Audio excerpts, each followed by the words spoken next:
ഇനി അടുത്താണ് ഹൈപ്പോനട്രീമിയ. അതായത് സോഡിയത്തിൻ്റെ അളവ് കുറയുന്നത്. നമ്മുടെ ബ്ലഡിൽ സോഡിയത്തിൻ്റെ അളവ് കുറഞ്ഞാൽ എന്തെല്ലാം സംഭവിക്കും? ആദ്യമായിട്ട് 135 മില്ലി ഇക്വലൻറ്റ് പെർ ലിറ്ററിലും താഴെയാണെങ്കിലാണ് സോഡിയത്തിൻ്റെ പ്രശ്നം ഉണ്ടാകുന്നത്, ഹൈപ്പോനട്രീമിയ എന്ന് പറയുന്ന സ്റ്റാറ്റസ് ഉണ്ടാകുന്നത്. എന്തൊക്കെയാണ് അതിൻ്റെ കാരണങ്ങൾ? അതായത് ബോഡിയിൽ നിന്ന് സോഡിയം എക്സ്ക്രീറ്റ് ചെയ്യുന്ന അളവ് കൂടുതലാണെങ്കിൽ. അപ്പം എങ്ങനെയാണ് എക്സ്ക്രീറ്റ് ചെയ്യുന്നത്? എക്സസീവ് സ്വെറ്റിങ്, അങ്ങനെയുള്ള കാര്യങ്ങളിലൂടെ ബോഡിയിൽ നിന്ന് സോഡിയം പുറത്തേക്ക് കൂടുതലായിട്ട് പോകുന്നുണ്ടെങ്കിൽ വെള്ളം പോവും, ഒപ്പം സോഡിയവും പോവും. പിന്നെ ഇൻക്രീസ്ഡ് ഡയൂറിറ്റിക്സ്. നമ്മൾ ഈ ഡയൂറിറ്റിക്സ് അധികമായിട്ട് എടുക്കുമ്പോൾ സ്വാഭാവികമായിട്ട് യൂറിൻ ഔട്ട്പുട്ട് കൂട്ടുകയോ ചെയ്യുന്നത്. അങ്ങനെ യൂറിനിലൂടെ സോഡിയം ഒരുപാട് പുറത്തേക്ക് പോകും. അത് ലൂപ്പ് ഡയൂറിറ്റിക്സ് ആണ്. പൊട്ടാസ്യം സ്പെയറിംഗ് ഡയൂറിറ്റിക് എടുത്താലും തിയോസൈഡ് ഡയൂറിറ്റിക്സ് എടുത്താലും സോഡിയത്തെ അത് പുറത്തും തള്ളും. പിന്നെ സിവിയർ വൊമിറ്റിംഗ് ആൻഡ് ഡയറിയ. അതായത് വൊമിറ്റിംഗ് ഉണ്ടായും ഡയറിയ ഉണ്ടായും നമ്മൾ വൊമിറ്റ് ചെയ്യുകയോ മോഷൻ പാസ് ചെയ്യുകയോ ചെയ്യുന്നതിനകത്ത് ഒരുപാട് ഫ്ലൂയിഡ് പോകുന്നുണ്ടെങ്കിൽ സ്വാഭാവികമായിട്ട് അതിനകത്ത് ഇലക്ട്രോലൈറ്റ്സ് നഷ്ടപ്പെടും. കാരണം ഗ്യാസ്ട്രിക് ജ്യൂസുകളാണ് ഇതെല്ലാം. പിന്നെ അൾഡാസ്റ്ററോണിൻ്റെ സെക്രീഷൻ കുറഞ്ഞാൽ.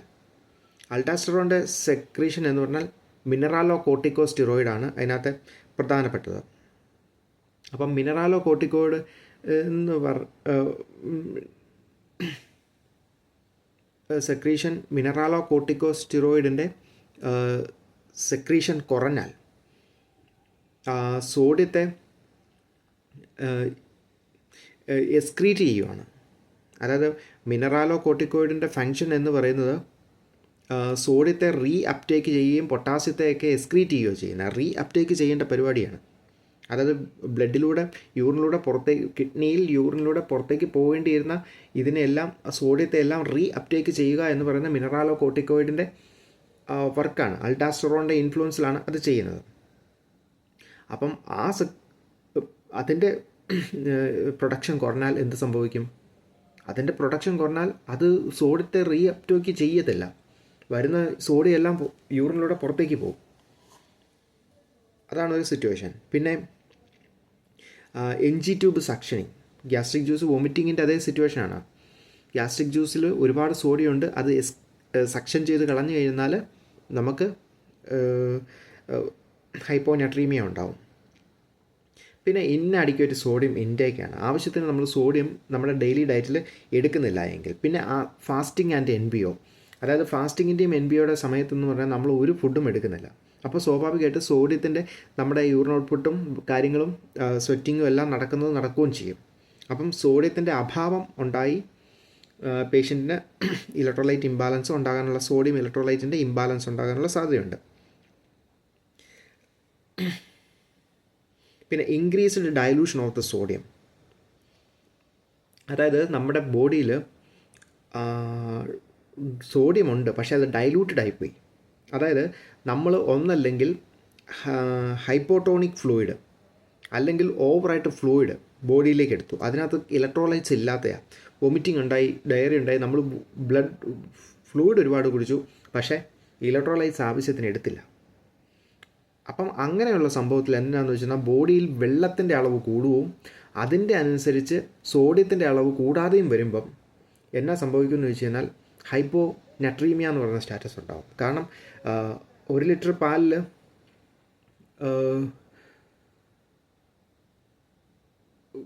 1 ലിറ്റർ വെള്ളവും കൂടി ഒഴിച്ചാൽ എന്ത് സംഭവിക്കും? വെള്ളത്തിൻ്റെ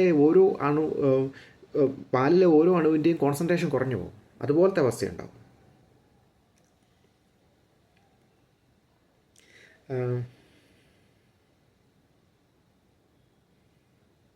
പിന്നെ CKD പേഷ്യൻറ്റിന് ക്രോണിക് ഡിസീസ് ആണെങ്കിൽ യൂറിൻ ഔട്ട്പുട്ട് ഡിക്രീസ്ഡ് ആവും.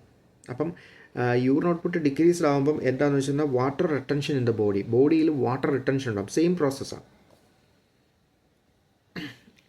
അപ്പം ബ്ലഡിലെ സോഡിയത്തിൻ്റെ ഡൈലൂഷൻ കുറഞ്ഞു പോകും. ബ്ലഡ് ഡൈലൂട്ടഡ് ആവും, ഭയങ്കരമായിട്ട് ഡൈലൂട്ടഡ് ആവും. അപ്പോൾ ബ്ലഡിലെ കോൺസെൻട്രേഷൻ കുറയും, സോഡിയത്തിൻ്റെ കോൺസെൻട്രേഷൻ കുറയും, ഹൈപ്പോനട്രീമിയ ഉണ്ടാവും. പിന്നെ ഫ്രഷ് വാട്ടർ ഡ്രോവിങ്, അതായത് വെള്ളത്തിൽ വീണു, കടൽ വെള്ളമല്ല, സാധാരണ വെള്ളം. അപ്പോൾ വെള്ളത്തിൽ വീഴുമ്പോൾ സ്വാഭാവികമായിട്ട് ഒരുപാട് വെള്ളം കുടിക്കും. അങ്ങനെ വെള്ളം കുടിച്ചും സോഡിയത്തിൻ്റെ അളവ് കുറയാനായിട്ട് സാധ്യതയുണ്ട്. പിന്നെ syndrome of SIADH, syndrome of inappropriate anti diuretic. ഇവിടെ ഒരു പ്രശ്നമുണ്ട്. അതായത് ആൻറ്റി ഡയോറിറ്റിക് ഹോർമോൺ ഉണ്ടാക്കുന്നത് എന്തിനാ?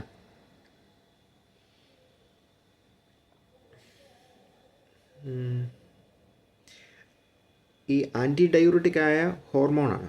ഡയൂറിറ്റിക്സിനെ പ്രോത്സാഹിപ്പിക്കുന്നതല്ല, ആൻറ്റി ഡയൂറിറ്റിക്കാണ്. ഡയൂറിറ്റിക് നടത്താത്ത, അതായത് യൂറിൻ ഔട്ട്പുട്ടിന് സമ്മതിക്കാത്ത ഹോർമോൺ വാസോപ്രസിനാണത്. അതങ്ങ് ബോഡിയിൽ ഒരുപാട് അങ്ങ് പ്രൊഡ്യൂസ് ആവും ചില അവസ്ഥയിൽ. അപ്പോൾ എന്ത് ചെയ്യും? ബോഡിയിൽ വാട്ടർ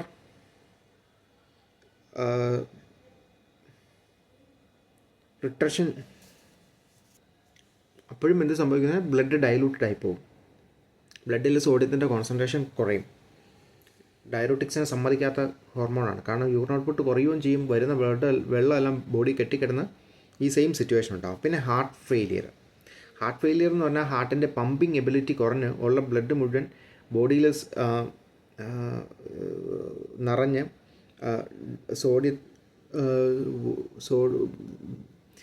കോൺസെൻട്രേഷൻ ഡൈലൂട്ടായി പോവുക. സോഡിയത്തിൻ്റെ അളവ് ബോഡിയിൽ കുറഞ്ഞ് ബ്ലഡ് ഡൈലൂട്ടായി പോവുക.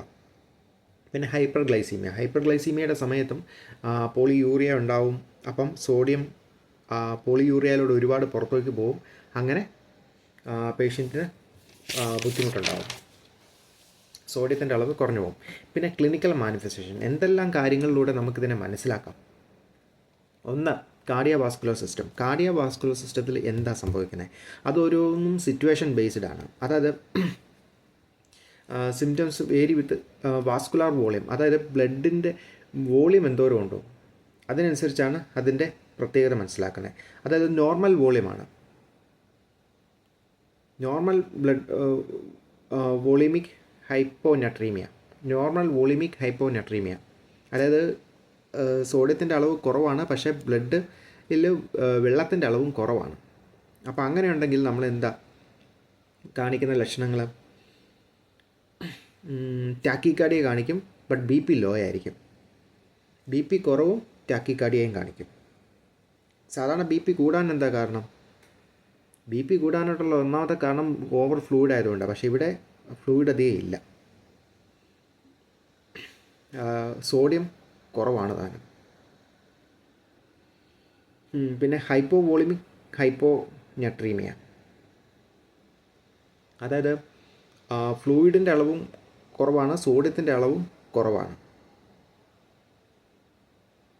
അപ്പം അന്നേരം കാണിക്കുന്ന സംഭവം എന്ന് പറഞ്ഞാൽ ടെഡി വീക്ക് റാപ്പിഡ് പൾസ് റേറ്റ് ആണ്, BP അപ്പോഴും ഡിക്രീസ്ഡ് ആണ്, ഹൈപ്പോ ടെൻഷനാണ്. കാരണം ആവശ്യത്തിന് രണ്ടുമില്ല, ഫ്ലൂയിഡും ഇല്ല, സോഡിയവും ഇല്ല. പിന്നെ ഹൈപ്പർ വോളിമിക് ഹൈപ്പോനട്രീമിയ, അതായത് ബ്ലഡിൽ ഫ്ലൂയിഡിൻ്റെ അളവ് കൂടുതലാണ്, സോഡിയത്തിൻ്റെ അളവ് കുറവുമാണ്.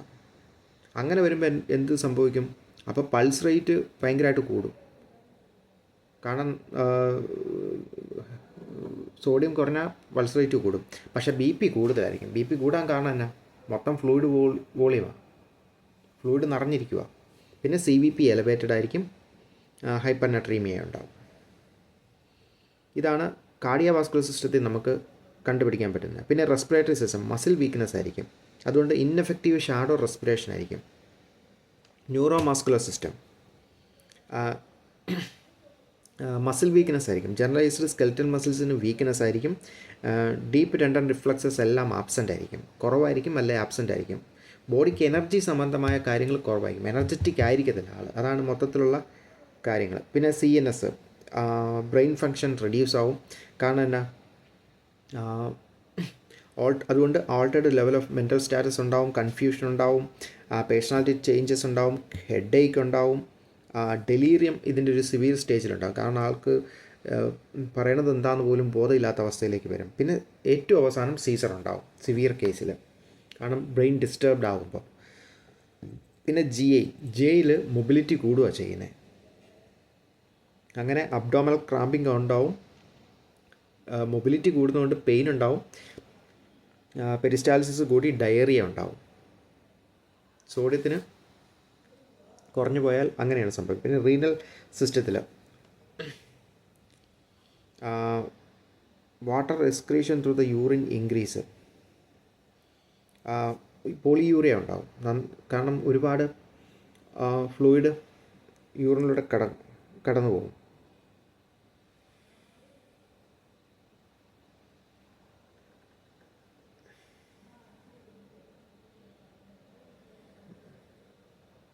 അങ്ങനെ സോഡിയത്തിൻ്റെ എക്സ്ക്രീഷൻ പിന്നെയും കൂടുകയുള്ളൂ.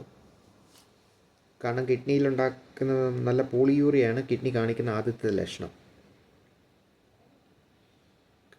കാരണം സോഡിയത്തെ തടഞ്ഞു നിർത്തുന്നില്ല.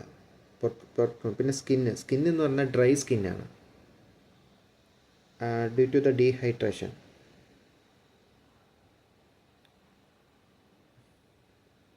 പിന്നെ യൂറിൻ സ്പെസിഫിക് ഗ്രാവിറ്റി ഡിക്രീസ്, അതായത് യൂറിൻ ഔട്ട്പുട്ട്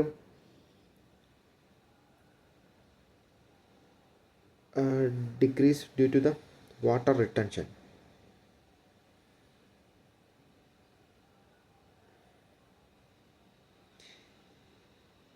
വാട്ടർ റിട്ടൻഷൻ ഒരുപാടുണ്ട്, അതുകൊണ്ട് urine output urine specific gravity decrease ആവും.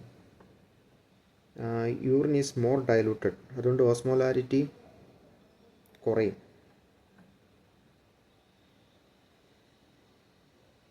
കാരണം ഒരുപാട് യൂറിൻ പുറത്തേക്ക് പോകുന്നുമുണ്ട്. പിന്നെ മാനേജ്മെൻറ്റ് എങ്ങനെയൊക്കെ മാനേജ് ചെയ്യണം. Management of hyponatraemia. If ഹൈപ്പോനാട്രീമിയ is accompanied by the fluid volume deficit, അതായത് വെള്ളമില്ലാത്ത അവസ്ഥ കൊണ്ടാണ് ഹൈപ്പോനാട്രീമിയ ഉണ്ടാകുന്നതെങ്കിൽ, എല്ലാ കാര്യങ്ങളിലും വെള്ളം കൂടുകയും കുറയുകയും ചെയ്യുന്നതിനനുസരിച്ച് ഇതിന് മാറ്റം ഉണ്ടാകും. സോഡിയം ക്ലോറൈഡ് അഡ്മിനിസ്ട്രേറ്റ് ചെയ്യണം. അപ്പം സോഡിയം ക്ലോറൈഡ്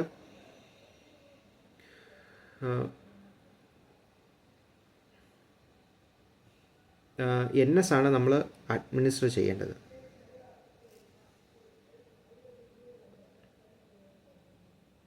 കാരണം ഫ്ലൂയിഡ് വോളിയം കുറവാണെങ്കിൽ, കാരണം NSലാണ് പിന്നെ സോഡിയം ഒരുപാടുള്ളത്. അപ്പോൾ സോഡിയവും NSും ചേർത്ത്, സോഡിയവും വാട്ടറും ചേർത്ത് NS ആണ് പേഷ്യൻ്റ് അഡ്മിറ്റ് ചെയ്യുക.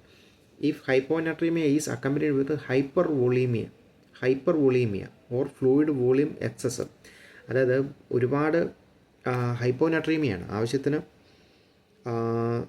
സോഡിയം ഇല്ല, ഒപ്പം ഫ്ലൂയിഡ് ഓവർലോഡും ആണെങ്കിലോ ഓസ്മോട്ടിക് ഡയൂറിറ്റിക്സ് ആണ് നമ്മൾ കൊടുക്കേണ്ടത്.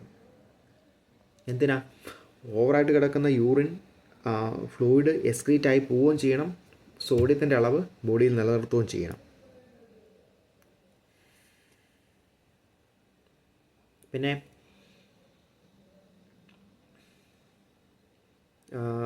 മാനിറ്റോളാണ്, ഹൈപ്പർട്ടോണിക് ഫ്ലൂയിഡായ മാനിറ്റോളാണ് ഈ ഓസ്മോട്ടിക് ഡയൂറിറ്റിക്സ് എന്ന് പറയുന്നത്.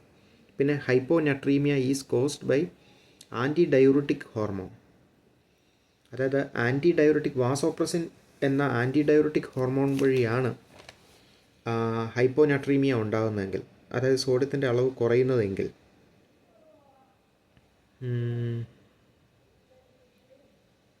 വാസോപ്രസിൻ റിസപ്റ്റർ ആൻറ്റഗോണിസ്റ്റ്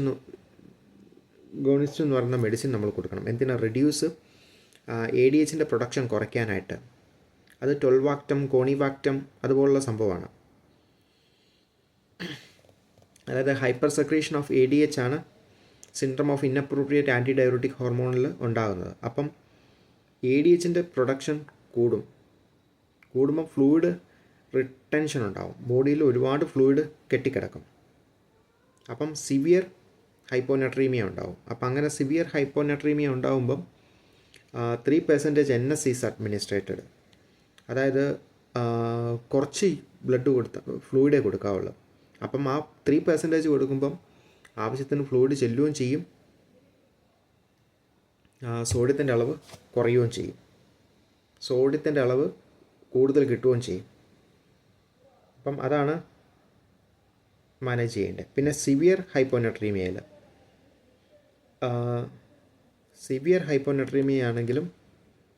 ആണെങ്കിൽ നമ്മൾ 3% NS ആണ് അഡ്മിനിസ്റ്റർ ചെയ്യുന്നത്.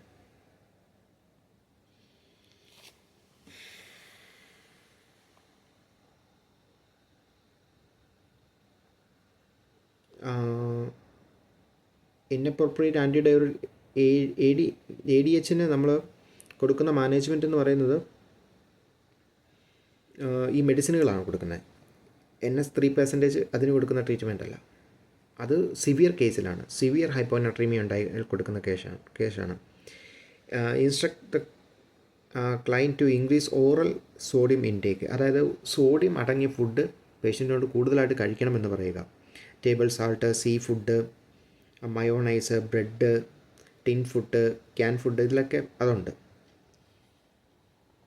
പിന്നെ പേഷ്യൻ്റ് ലിഥിയം എടുക്കുന്ന പേഷ്യൻ്റ് ആണെങ്കിൽ അതൊരു ബൈപ്പോളാർ ഡിസീസിന് കൊടുക്കുന്ന മെഡിസിനാണ്. അതെടുക്കുന്ന പേഷ്യൻ്റ് ആണെങ്കിൽ നമ്മൾ സോഡിയം ബോഡിയിൽ ഒരിക്കലും കുറയാതെ നോക്കണം. കാരണം അങ്ങനെ കുറഞ്ഞു കഴിഞ്ഞാൽ ലിഥിയം ടോക്സിസിറ്റി ഉണ്ടാവും. ഇത്രയാണ് ഹൈപ്പോനട്രീമിയനെ കുറിച്ച് പറയാനുള്ളത്.